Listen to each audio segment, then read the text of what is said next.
أشهد أن لا إله إلا الله وحده لا شريك له الحمد لله رب العالمين الحمد لله وعلى كريم وصلى الله على الأنبياء أجمعين ومسيح ومهدي ومجدد لأن مرسلين.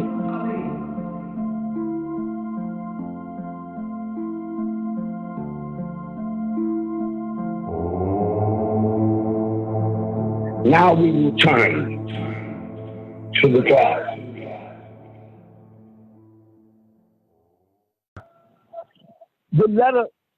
The letter itself, first off, I've been telling people for years, okay, that our family, the higher ups, without question, they crossed every T and dotted every I. Meaning, when I say perfection at its very highest, I mean the type of perfection that is phenomenal. I mean, there's no getting around just how on point all of them are. From like, okay, I stand fifth in line.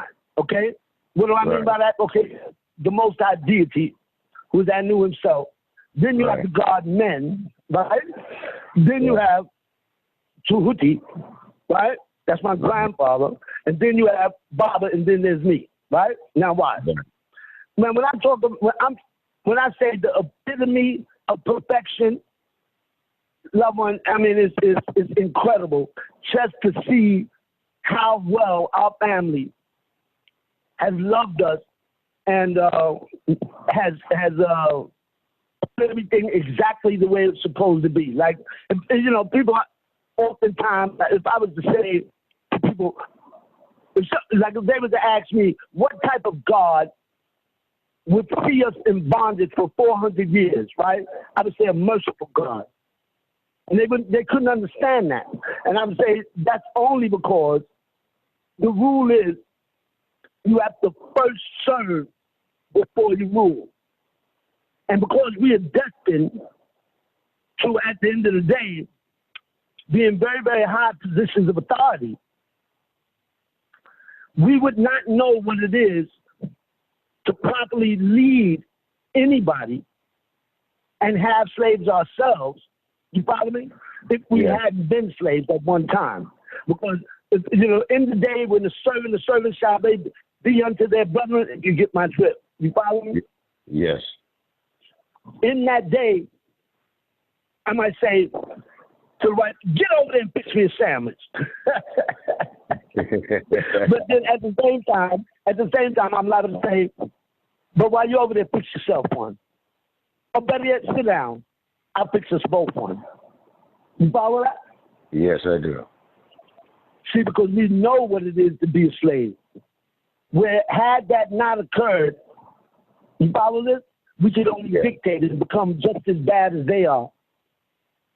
My father said to me one time, he said, if someone takes something from you, you have the absolute right to take back whatever it is that they took from you. Why? Because it's yours. Or you could take everything they own. I said, why did he say that? He said, because it violated you.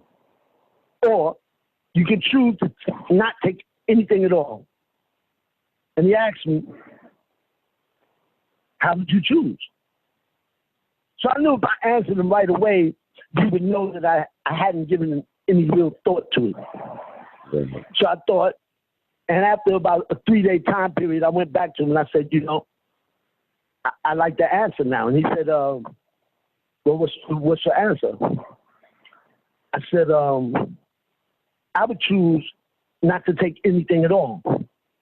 He said, what makes you make that decision? I said, because I look at it like this.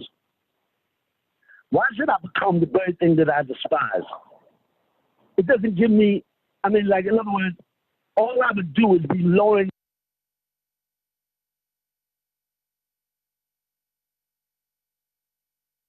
They could have it. Because the truth of the matter is, after that, their energy is all over it. And that negative energy, I don't want no parts of it. And so on that note, I would choose not to take anything. He said, good choice, son. He said, but I want you to know that all three choices are right. However you choose in that respect, when somebody steals something from you, always know. There's two things I don't like in this life, and that's a liar or a thief. You know what I mean? Yeah. Truth of the matter is, I don't lie to nobody about anything at all. Because I look at it like this. There's no real reason for two adults, one to have to lie to the other. Want to know why I say that? Why? Because you're grown. And if they can't accept the truth, that's not your problem, that's theirs. It shows they still got some growing to do. And the truth of the matter is, if you want to wait on them to grow, then that's, without question, is your prerogative too. But if you make that choice, always know that you're going to have to take what comes along with that, which most times is distasteful. You follow? Oh, yes.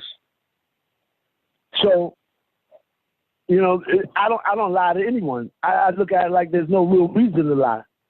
I mean, don't get me wrong. In my younger years, when, you know, stupidity was still very much a part of my life. You know what I mean? I lied about a lot of things. You know, the truth is, I tell people all the time, if you judge me as a messenger, without question, I'm sure you're going to find fault. The reason being is because I make mistakes like anybody else. And I don't claim to have all the answers. But the truth of the matter is I carry my portion. And the portion I carry, without question, I'm going to continue to carry it well. And that's only because I'm able, and this is what I would say to everybody, are you? Then I'm going to do the best that I can do. And I'm going to get it done, too, no doubt. Want to know why? Because I'm able and I'm qualified. And the truth of the matter is, either you are an able or you are a cane. And a cane is a staff that a disabled person will use to get them from point A to point B. We who are your elders call it an excuse. You follow? And you know what I mean? Members of our family right here today. And I said, man, this don't make no sense. And I'm going to just say it again. Out of all those thousands of people that I know without question my Father has touched their hearts, where are they now? It don't make no sense. I'm not understanding that. When my Father needs them the very most, ain't none of these niggas around. And you want to know something, loved one? Okay. If they don't ever come back around, if I got to get my Father out all by my what? So. Without question, that's how, when I say I'm adamant about that, if one dot or tittle, one capital letter and or comma, and or exclamation point is indeed not true, what it is I'm saying, may the Most High take my blessings in every day and every way. And trust me, my brother, I wouldn't curse myself just to kick it with you. When I say I'm as serious as they come and go, first off, all them fool-ass niggas is laying claim to loving my Father and want my Father out. Let me say this to you. The very ones who talk the most and the loudest are the very same people who doing everything in their power to see to it that he stay there. Because again, what made them think, right? Okay, when my father was in Gray, Georgia, locked up over there in Putnam County, right? Yeah. Do you realize because you had brothers and sisters that was writing letters to him in Milwaukee, what the administrator of that facility did to my father? You didn't hear nothing about that? No, what was that? First off, these fool-ass Negroes, they wrote letter after letter after letter after letter written in Milwaukee. You follow this? Yeah. And here it is, this crack ain't never seen that language written ever before in his what? Life. Right? Life. Now put yourself where you're the administrative head of that facility. And here it is, you got a high profile, raisin head Negro, or like they used to say, nigger, up in here. Watch now. And here it is, all his people writing up in here with this funny ass language. You ever seen one of these? Have you ever seen this language before, Joe? I ain't never seen it before. Yo, this is what he's saying to his constituents. I'm gonna recreate the situation so you can see it. I'll be damned if this motherfucker think he's gonna run his whole nation from inside this facility. He done lost his mind. I'm gonna teach him something right now. He called my father into his office and said, "What the fuck is this?" And he put like 20 letters on the desk, all written in Nuwapi. My father just sat there, didn't say nothing.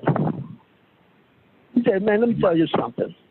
If you think for 1 minute that you're going to run your nation from here, from my facility, think again." He said, "Let me tell you, because your people are writing in here in this language we don't understand, I'm suspending your commissary for the rest of the time you here. I'm taking your visitation rights, and I'm going to take your ability to be able to get any mail." You follow this? Yeah. This happened to my father before my father went to Florence, Colorado Supermax Federal Penitentiary. Now, loved one, I don't know if you ever been in the penitentiary before, but I have. In fact, I done spanned the globe. I done been in a whole lot of spots, and I'm talking about some good ones too. I studied law for 6 years and 4 months. Like, the truth of the matter is, I fell in 1989, and they gave me, matter of fact, in Baltimore, I got caught getting off the train coming from New York to Baltimore. And I did time in Hagerstown, Maryland. Right? Right. And on my first conviction, you know how much time they gave me? What? 25 years. Ooh. I'm talking about the light bulb at the end of my tunnel blew the fuck out. Meaning I didn't think I was ever getting out. You feel me? Yeah. Right. But I studied law for 6 years and 4 months. Which again, this figures into a much, much bigger picture that, like I was telling you a minute ago, the high ups, they didn't leave nothing out. They crossed every T and dotted every I. And I'm going to spell it out in a way by which you're going to be able to see it real clearly here in a minute. Meaning, I don't care what nobody says. I have a plan that is feasible, that is so feasible it can be made manifest. It's not so far-fetched that a handful of loyal, dedicated people who love my father can't see to it that this becomes a reality. You following? I'm with you. And, huh? What's that? I said I'm with you. Oh, without question, I know that. And okay. that becomes the reason by which I wanted to talk to you. After I heard your voice on our show, I told Brandon, I said, tell the brother I want to talk to him. Because the truth of the matter is, I'm going to lay something out to you. You ain't never, man, I'm going to tell you like this. Bro, if anybody in this day and time has a better plan, not just to get my father out, but to save the entire Nubian race, listen to me. When I'd be the first to shut the fuck up and follow them. Because wait till you hear this, young one. And this plan was put in my lap by Tahuti himself. See, a lot of people don't understand that, yes, my father is my father. However, every master teacher, right, listen, has many master students. However, the master doesn't teach the students every what? Everything. That would be ludicrous for any master to do. You follow that? Right. Would you agree? Yes. Yeah. However, the science of alchemy, a master, out of all the many master students that they may have, it comes a time where that master has to choose one master student from amongst them all, listen, to become their apprentice. Now, an apprentice is a being who the master will totally recreate him or herself inside of. The reason being is because their mastery, without question, must live forever. You follow this? Yes. Okay. Now, long time ago, what a lot of people don't know, and oh yeah, by the way, loved one, my memory goes all the way back to triple darkness. I'm 73 trillion years old. I'm only 3 trillion years younger than my father. You following? Yes. Yes, sir. And loved one, when I tell you, I don't speak from any information that was given to me out of anybody's book. Did you know my father made me promise and swear that I would not, when I got to the Cain and Abel story in the Holy Tablet, that I wouldn't read any further? My father would not let me read the Holy Tablet. He told me, he said, you read from the beginning of the book, when you see it say Cain and Abel, you got to give me a word, you stop right there. I said, what do you, I mean, why? I was locked up. You feel me? Yeah. And he's like, because, man, it's like this. I begged him to send me some Holy Tablets, right? And the truth of the matter is, man, I used to make him a card one every week that would take me all week to make. Like, in other words, we would make these elaborate Tamarind cards. I'd have to put like 30 stamps on it just to get it there. You feel me? Yeah. Right. And we spent all week making these cards, and they would go out every week to Baba. I sent him one card and a letter for 32 weeks, every day for 32 weeks. Excuse me, one card, one letter, every week for 32 weeks. And every letter that I wrote him, I'm telling him, man, this, you know, can you send me some tablets? Because I looked at it like this. I got 3 years to do. You figure 2,000 something odd pages, that'll hold me. You feel me? Yeah. And I had never read the tablet ever before, huh? Are you there? Okay, yeah, I'm here. Yeah. Okay, now, watch. You realize my father sent me one book, and guess how many pages was in the book? 19. You ever seen the Urim Thummim? No. You ain't never seen the Urim and Thummim book? The High Priest of On? No, I haven't. It shows a little doll of a Levitical priest on the front of it that's wearing a breastplate. You ain't never seen that book? No, I haven't. Man, you in for a treat. I'm about to bless you, bro. Okay. Yo, Okay. I'm about to give you a loved one. What I'm gonna do is I got the Urim Thummim in my phone.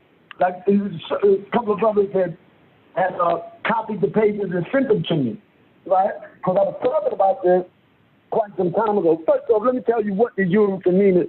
The Urim Thummim was like it wasn't even a half an inch thick. It might have been 40 pages at the very most. And I'm like, dang, I asked them to send me the Holy Tablet. And they sent me this little skinny book, right? But let me tell you something. That book lasted me the entire 3 years I was there. It was way more than just a book. And let me tell you something. I'm going to give you the gift of it. That book right there, without question, was way more than a book. It's like having a new private line telephone number. Listen,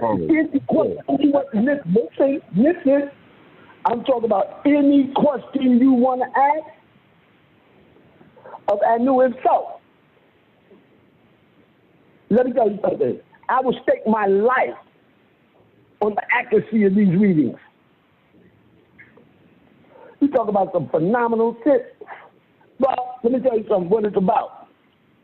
The Urim means stones of life. Thummim means come on. Utilized by the Levitical priest of old. And the Levitical priest of old would wear a breastplate that had 12 stones on it that represented the 12 tribes of Israel. You follow me? Yes. Okay, now, behind the breastplate, listen, they would carry with them the Urim and Thummim. And now what this consisted of was 24 stones that had 24 very, very ancient type of carvings on them.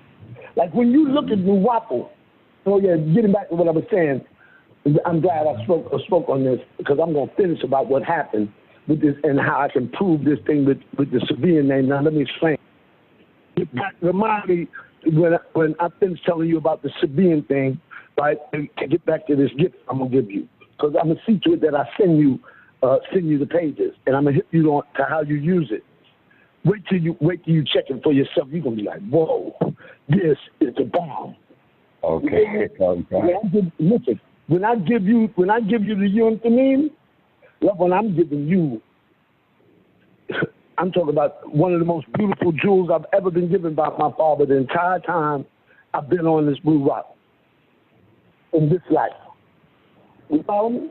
Yeah. And the book would be on the shelves at the bookstore, and people would pass it by, because only high priests of home he knew would gravitate towards it.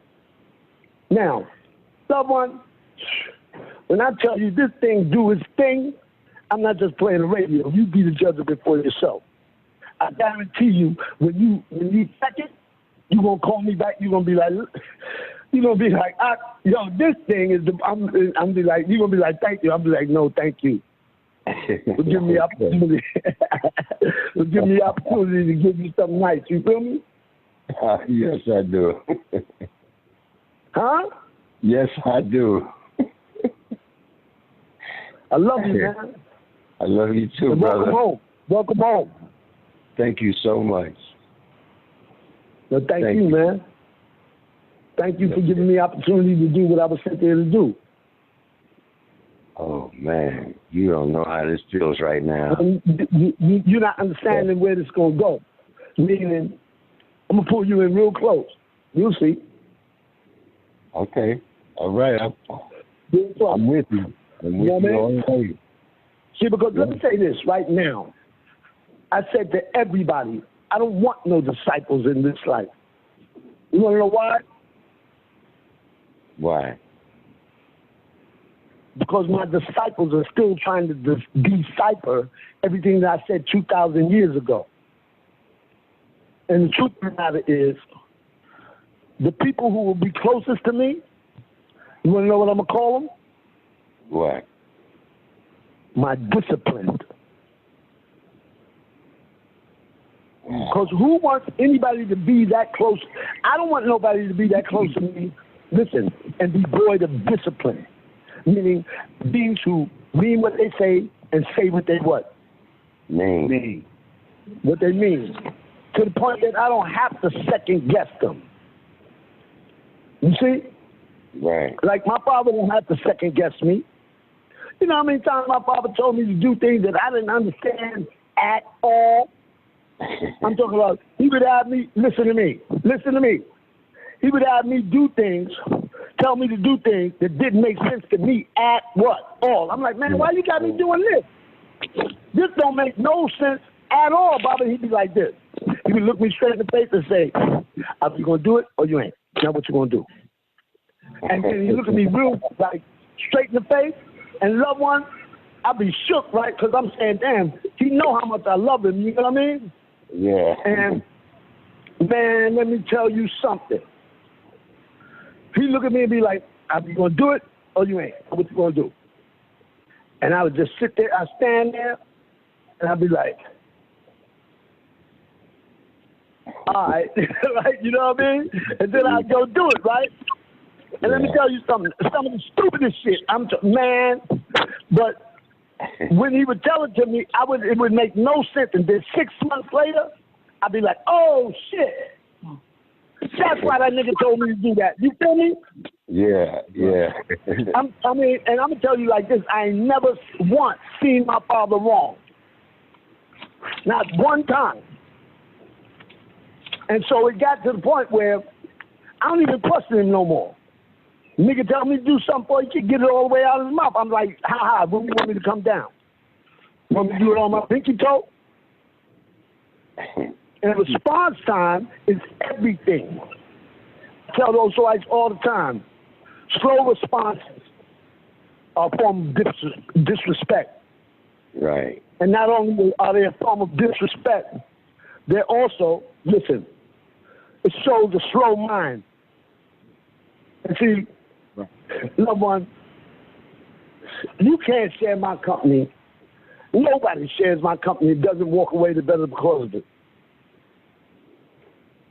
Now, I mean, don't get me wrong, you're going to learn a whole lot, you know, in the classes, this, that, the third, but you want to know what you learn the very most? What's that? When you walk with me, sit down and break bread with me, get to know me. Wow. In a real way, that's when the real jewels start to come. Because we'll be walking, Brandon will tell you, I'll be like, yo, you see that? And you'll be like, yeah. I'll be like, remember that. I'll be like, yo, you see that? And you'll be like, yeah. I'll be like, yo, remember that. When you get a couple of those, remember that under your belt, the lights start to come on their what? On their own. On their own. Without the monoatomic. My very being is designed in a way by which when you share my company, immediately I start to speed your vibrational frequency up. You start vibrating at a much faster and higher rate than what you would, you know what I mean, not sharing my company. And all them beings who are out there, you know, the haters, oh God, I feel sorry for them. In a real way, because what they're going to do, like right now, I got a sister who called me a phony. Yo, talked about me like I was shit off the ground. Listen to me. Persecuted me for righteous name's sake. I knew all that was part of the gig. You know what I mean? I accepted all that long time ago. I knew the job was dangerous when I took it. And in a real way, nobody ever who has been authentic or authentically sent to us as people of color, none of them or me were accepted. Why do you think I bounced 2,000 years ago? You follow me? Because you're talking about some fools. I'm talking about the type of stupidity that would make stupid look pale in comparison. Like another day, stupid ain't got nothing on that type of stupidity. Oh, man. Man, let me tell you something. I don't got respect for a stupid motherfucker. You know what I mean? You want to be stupid the fuck over what? There, because you ain't going to be nothing but in my fucking way. You know what I mean? Oh, yeah. And OSOICE, let me tell you about the OSOICE. We have been created as a direct order coming from Tahuti, and I was about to tell you, Tahuti I'm Tahuti's apprentice. At 3 years old, 3 months and 3 days, long time ago. My grandfather, listen, he took on the name Hermes. Do you know where that name came from? No, I don't. Hey, you get that up. Comes from the word hermit. Hermit. Do you know that it came from the word hermit? Do you know what the word hermit means? No. It means someone who secludes himself away from everybody. Well, I kind of... And it's very, very rarely seen. You follow me? Oh, yeah. Okay? Now, they lie in the books that are written about my grandfather in many, many places and in many, many different times. They will say that my grandfather was called Hermes Trismegistus. That's a lie. And they will say that my grandfather, right, Trismegistus meant 3 times great. No, it didn't. Let me explain. First off, my grandfather, I'm gonna tell you something that I'll be telling the entire family at my sermon at the Mound, Sermon on the Mound, which will be happening in Carson, Georgia, not long from now.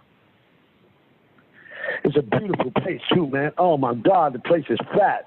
Like you're going through like a little trail in the woods, and you walk for about maybe about 2 blocks, 3 blocks on this little trail, right?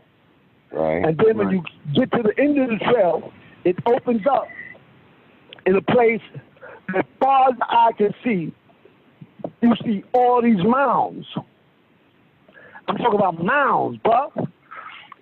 Far as the eye can see, and right in the middle is a very, very big one. You follow me? Yeah. When Bodie and I first went there, I said, Bodie, man, good God, you got to see it. Man, I wish you could see this, right? I said, come on. I grabbed him by the hand. We started running. And I ran him up on top of the highest mound that sits in the center of this area. You follow me? Yeah. And immediately him and I just went into Indian style and went into meditation. And you talking about man, the spiritual essence of this entire place is enormous. Bodie said, man, I don't have to see it. I can feel it. You know what I'm saying? We sat there for about 2 hours in meditation, him and I. And that's where I'll be holding my Sermon on the Mount. See, like a long time ago, people don't realize, though, that that's when I became a threat to the Roman government, when I gave my Sermon on the Mount. The reason being is because so many people came, thousands of them. And that's when the Roman government moved to a state by which they were in fear of me, because they knew that at that moment I could sway the vote. You follow me? Yeah. And the last thing they wanted me to do was end up, leader of all Rome. You follow this? Yeah. So that's why they yelled out, crucify me. And I remember that shit too. That was deep. Everybody writes the brother Judas out to be a betrayer. Judas wasn't a betrayer. Judas was my friend. And you realize that brother gave his life to see to it that I stay alive? Because he said something out of his mouth, listen, that none of us, not even myself, was smart enough to calculate and put on a communicated platform. And you want to know what he said? Because it went like this. First off, here's the day people read these stories, right, about my life 2,000 years ago. And I feel sorry for the people who want to think that there's more than one Messiah. First off, 2,000 years ago, that was my life. You follow that?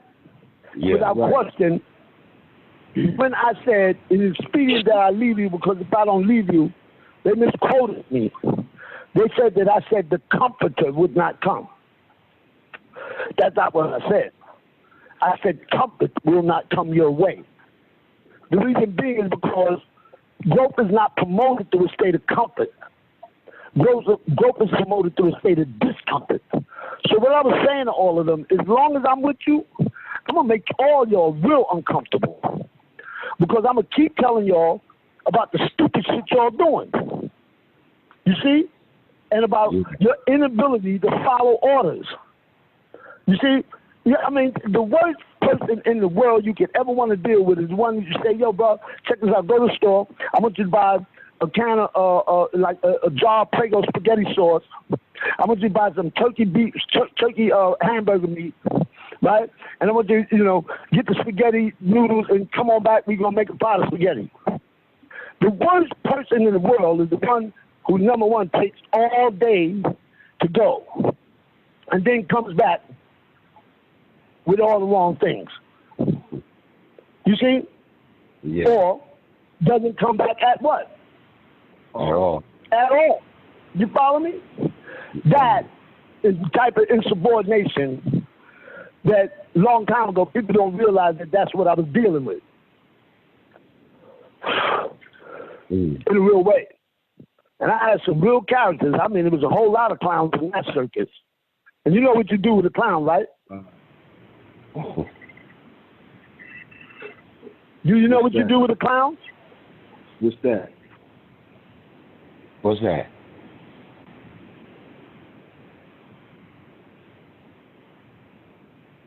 Come on. Because they were just stupid. I'm talking about stupid. You know what I mean? They do stupid shit, right? But that's part of, see, that's, like, in other words, they got the in general stories of my life written, right? But what they never fail to do, meaning the people who read this information, is they never fail to read into the story a thing called human nature. They'll read over the story and extract the very, and forget to apply the very most important what? Thing, which is human what? Nature. You follow what I'm saying? Yes. Like, okay, because all of us, let me just say this. Each person here on the Blue Rock, first off, they have this real stickler about male and female, right? And see, like everybody wants to think that Adam was one man. No. Adam was a tribe because it says male and female created he them. In the day they were created, called their names Adam or Adama or Adamite. You follow? That describes the physical composition of the being. You follow me? Adama means black mud or red clay. You follow that? Right. Yes. That's where the word Adam comes from. Okay? Now they give you names, but they don't never give you the translation of the names. But if they would have did that, that would have given you all a greater portion of information by which to put this large jigsaw puzzle together, so that you can then find where it is you sat and the part you played. Because if I ask you, would Allah or Jehovah or Anu himself, would he exist to you and for you if you didn't exist? How would you answer me? Wow. Good question. That's a good question. Think about the question. Now, I'll repeat it. With Allah or Jehovah or whatever name you want to call your higher power, would that being exist to you and for you if you did not exist?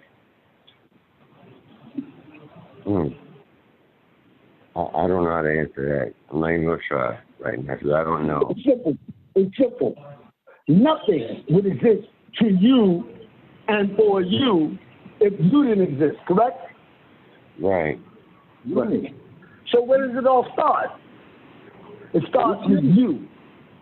And guess where we're all in? With you, to you and for you. And guess where it will be renewed if you but let yourself experience it. You follow me? And the minute people on this planet start to see this as a reality, because that's truth beyond doubt, nothing would exist to you and for you if you didn't exist. You follow me? Right. So each being on this planet sits at the very center of their very own universe. You see, like wherever you are, if there's anybody around you, they are revolving around you, to you and for you. You follow that? Yeah. Now, I'm not saying the Most High wouldn't exist if you didn't exist. I'm saying he wouldn't exist to you. Right. If you didn't exist. You follow? Oh, so, right. Okay. Just without question, the Most High created us what? All. But it didn't start to you and for you until you were created. Once you were created, that's when your story then starts to move from that point what? Forward. You follow me? Yeah. See, and the minute people start realizing that, then they'll stop blaming everybody else for whatever the fuck is happening to them. You ever heard people say, well, I'm going to just put it in the hands of God? Yeah. All the time. What gives you the right to take your responsibility and place it on Anu's desk? Right. You follow that? Yeah.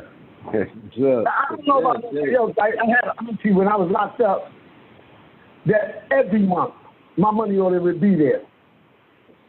And she was so loving and so kind and beautiful to me. I called her on the phone one day and I said, Auntie, I got 25 years. I said, how long do you think you're going to be able to keep this up? You know what she said to me? What? She said, as long as it takes. She said, stop worrying about what I'm sending you. Because the truth of the matter is, I know you need that. And if there ain't nobody there for you, I'm going to be there for you. She said, I don't care if you got forever and a day. I'll go to my grave writing you out a money order if I need to. Now, I said that because just because I knew anything I would ask her for, she'd be Johnny on the spot to give me. That's what made me fix my mouth not to ask so much. You follow that? Yeah.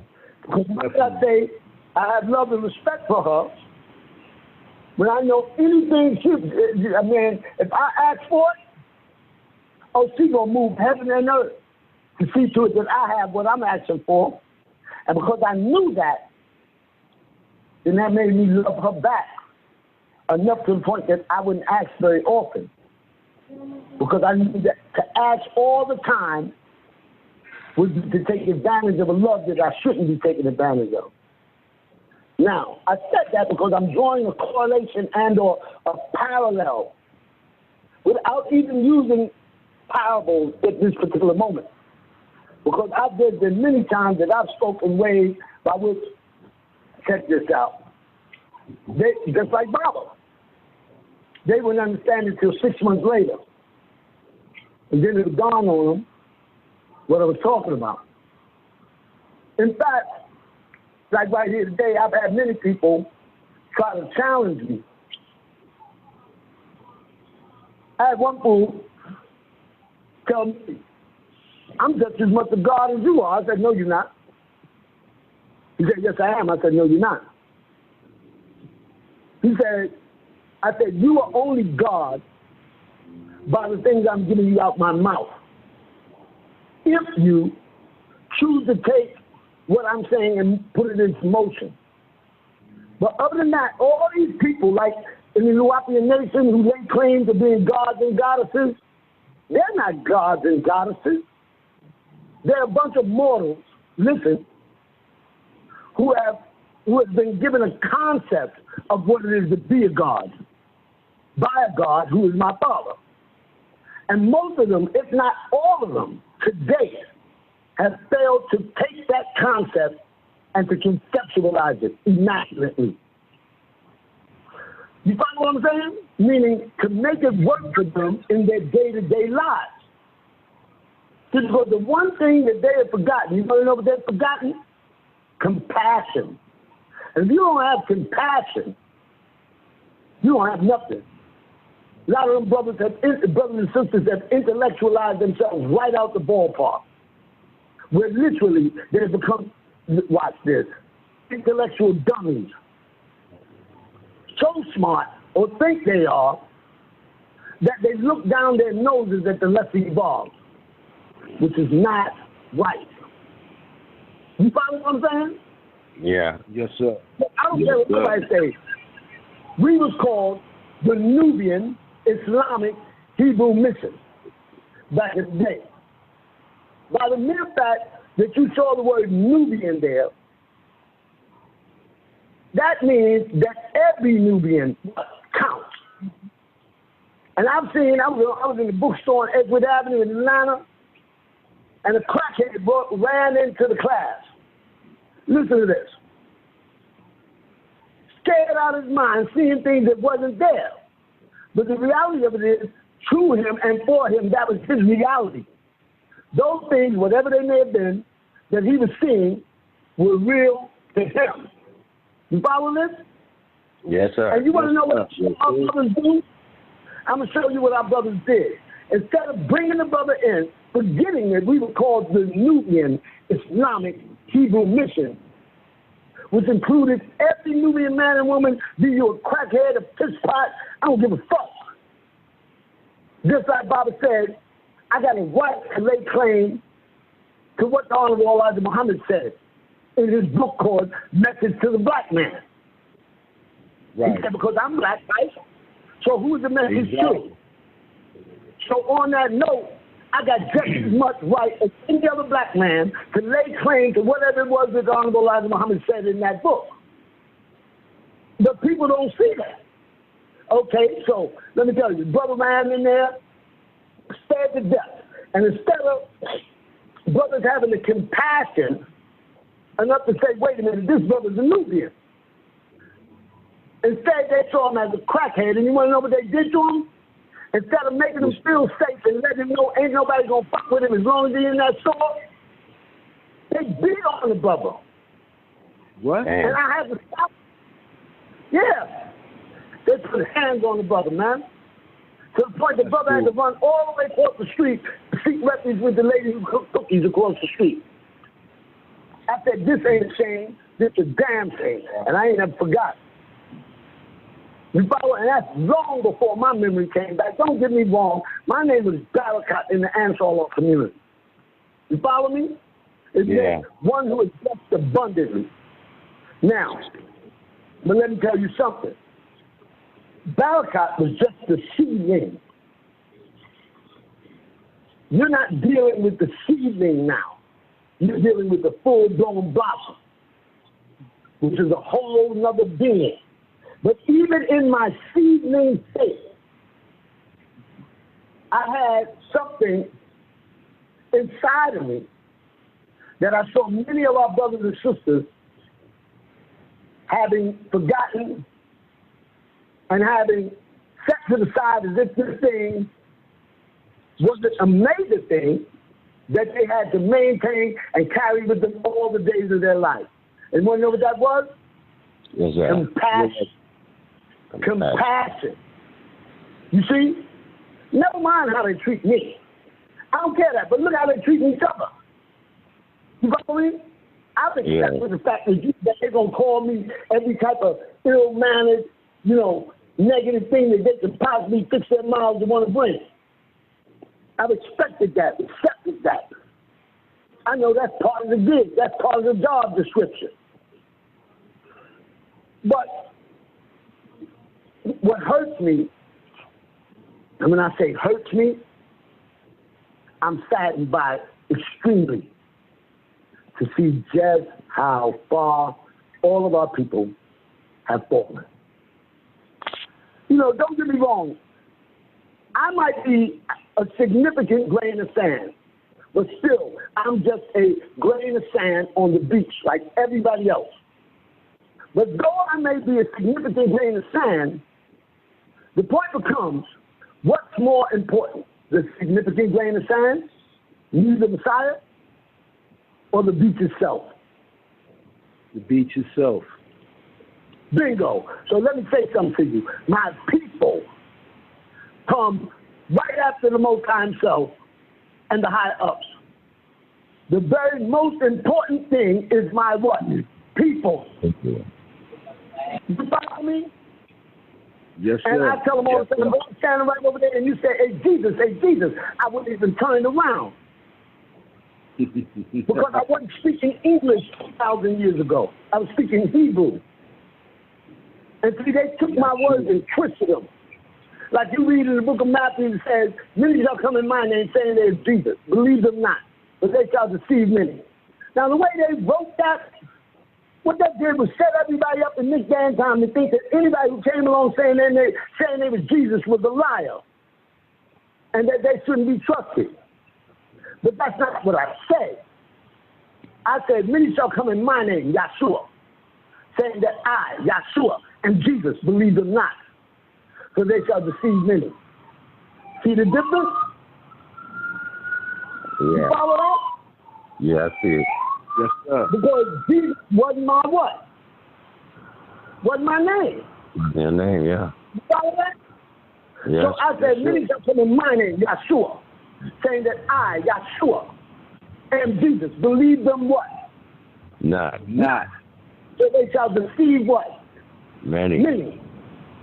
And here it is, they took them words and twisted them, turning them into a fiasco and some type of travesty that, check this out, Nubian people the globe over are now suffering from, just like they suffer from what they believe to be a fact, which was indeed a fabrication when it said that Judas betrayed me.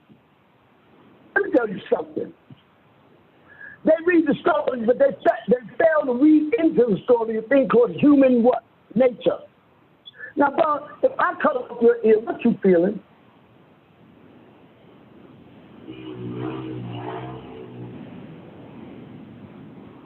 Come on now, talk to me. I talk back.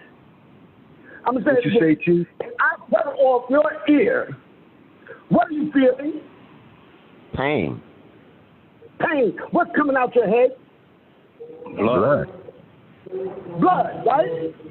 Now, you first off, if you a cop, right, and you gotta arrest somebody, right, and you come with a posse of other police, right, to arrest this cat that has a warrant, right? Right. And meanwhile, you get your ear cut what? Oh. You feeling tremendous what? Pain. Pain. And blood coming out your what? Yeah. Right? Right. Now, if the very same person you got to arrest, bend down, pick your ear up, put this right in his hand, put the right in your head and say, yo, dog, everything's going to be all right. And you look and see your ears back on your head. Are you going to arrest that motherfucker? No. No, hell no. You see what I'm saying? Mm-hmm. That's what happened in the story, First of right? all, that's not something that a motherfucker see every what? Every day, man. Yeah. I don't care what nobody say. Why didn't these people in this day and time, when reading that story, say, wait a minute. You just put the man's ear back on his head. Right. And you mean tell me this guy's going to arrest him? No. Right. Let me tell you what happened. Now put the person's ear back. First of all, let me tell you how his ear got cut off. Again, if you're a cop and you got your gun, right? Right. Yeah. And you got watch this, you got other cops around you that got guns what? Two. Drawn. And Two. all of y'all belong to the same gang. Right? Right. Now, while you arresting me, a brother that's there with me grabbed, listen, one of your business partner's guns. What the rest of the police gonna do? To the brother that grabbed the gun. They gonna light him up. They're gonna light his ass up. Now that's what they tried to do to Peter. And Peter was my nigga. You not understanding me. Right. I called him my wife because I could trust that nigga. You feel me? Right. When I said on this church, I said on this rock, I shall build my church. After I punched him in the chest, on this rock, boom, I shall build my church. That's because the nigga want to sit up and say my name is Christ. You lost your fucking mind. You feel me? That was not something that I liked. Man, let me tell you something how it came about. Nigga, we was in a city called Antioch. And Antioch. You know the word Achim means brother, right? Right. Yes, sir. Yeah. Okay? So we all the time say, yo, what's up, Ak? Which is short for what? Brother, right? Brother, yeah. Right. So my motherfuckers can't see that when you say Antioch, you're talking about a city that did not like brothers. What? Anti-brother. You follow that? Anti-brother. And the truth of the matter is, that's where I first got labeled Christ, and the brothers that was with me got labeled Christian. You follow me? Yeah, right. I got The it. only reason they did that shit is because they was making a mockery out of our asses. You see?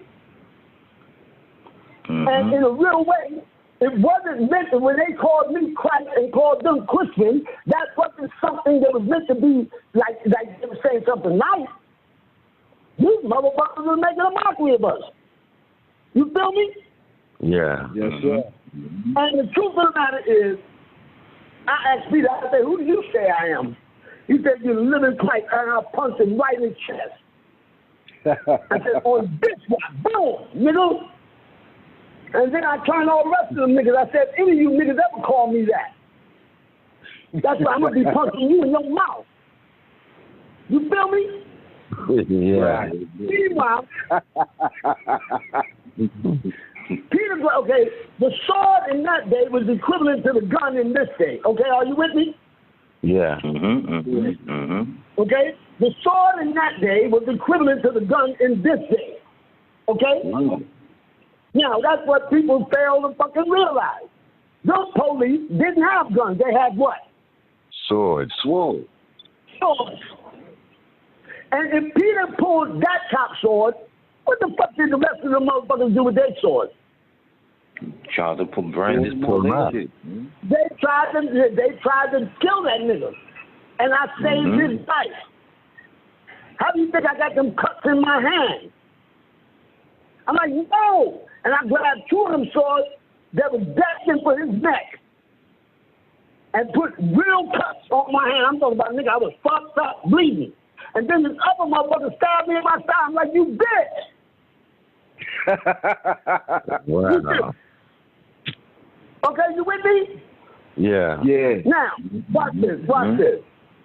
Now, meanwhile, by me grabbing them swords, that gave Peter just enough time to cut this man's ear off. Right? And I'm seeing this man in pain. I'm talking about he's fucked up. I was fucked up, but he was fucked up. You feel me? Yeah. Now, I mean, this nigga was in pain, man. You feeling me? Yeah. I just got stabbed in the side. And I got cuts in my hand, and I wasn't feeling nearly as much pain as that motherfucker was. You are the motherfucker. Yes, sir. Well, I'm sorry for his ass. So I bent down, picked the man's ear up, put it back on his head. All right? Now watch. Right there, he looked at me with tears in his eyes and said, fuck that, I can't arrest you. I said, man, are you serious? He said, for real, I can't. I said, man, wait a minute. You got a wife and kids? He's like, yeah. I said, well, you got to arrest me. He said, I said, no, nigga, if you don't, what's going to happen to your wife and kids? Think about that. And he said, damn, you're right. Because that motherfucker just spent all of Pontius Pilate's money. I said, Judas, where the money at? You know what Judas said? What'd he say? He said, I smoked it. Wow. Did you hear what I just said? He smoked. Yeah. He's a crackhead, nigga. He was what you would call a crackhead here to what? 2,000 years ago. Today, that's why the nigga went and got the money in the first place. Right. You feel me? Yeah. Now what? He said, I smoked it. So I looked at the dog. I'm like, see? Yo, go ahead, man, put the handcuffs on me. Stop bullshitting. And Judy said, no, fuck that. And we all looked at him and said, take me, I'll be him. It's obvious the motherfuckers don't know what he looked like, because if they knew what he looked like, why would they need me to point his ass out? Right. And all of us, all our mouths got the fuck wide open, like, oh shit, didn't nobody think of that shit. And that's when that cop took the handcuffs off me that he was getting ready to put on me and put them on Judas. And said, everybody keep his voice. All you motherfuckers that see this shit, what I'm doing right here today, you gotta keep your mouths what? Closed. Shut.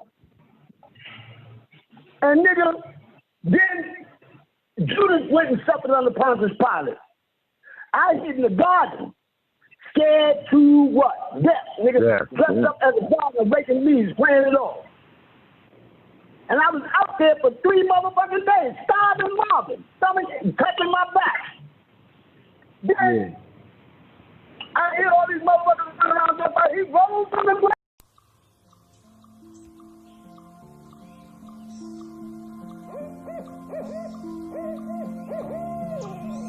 اقرأ باسم ربك الذي خلق خلق الإنسان من علق اقرأ ربك الأكرم الذي علم بالقلم علم الإنسان ما لم يعلم صدق الله العظيم.